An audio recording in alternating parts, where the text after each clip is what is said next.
So we just got done talking about filtering within a pivot table. And I'm going to go ahead and clear my filters for a moment.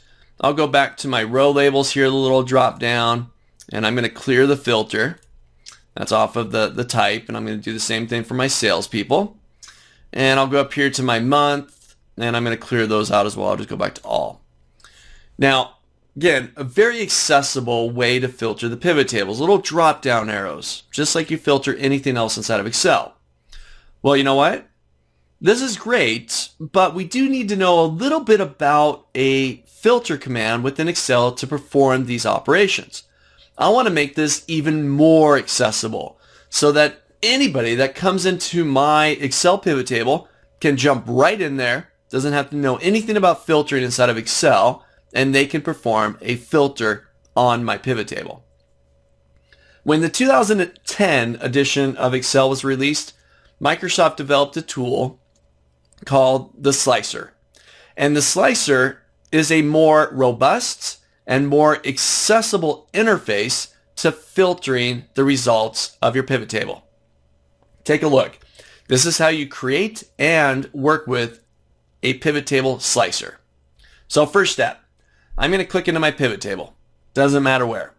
I'm going to go up to my Analyze tab, top of my screen. About halfway through, you got a section called Filter. And I'm going to insert a slicer.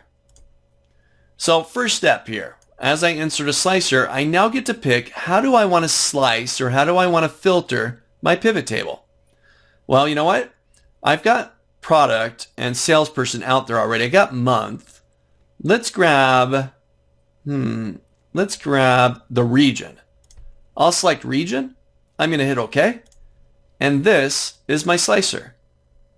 It's a kind of a dashboard element, a nice accessible little interface here where all I need to do is click on one of the values like north and it filters my pivot table. I'll grab west. Got Bishop in the west who sold these. I got central. Ooh, Lee and Watson are part of the central region. I'll hold down my control key and select south. So now I got south and central all together, just control click, and it got it all right there. But a nice, accessible user interface to be able to interact with this table and quickly filter the results. This is your slicer tool. And again, all you need to do, click into the pivot table, go to the Analyze tab, and insert a slicer. Grab one of your columns, like this time maybe I'll grab the year. I'll hit OK. Now I've got two slicers, year and the region. And I can resize these guys. Let's make them a little bit smaller, but perhaps I want to stack them on top of one another. And I'll select 2014. There's my data. I'll grab West. Let's grab 2013. So now I've got two little slicers here where I can interactively and very accessibly access the filtering portion of our pivot tables. Let's try this one out. Create that more accessible environment for anybody that comes into your reports now. A quick little slicer. Click into your pivot table, hop up to the Analyze tab, insert a slicer, and now you can have this nice little interface to be able to filter your pivot tables.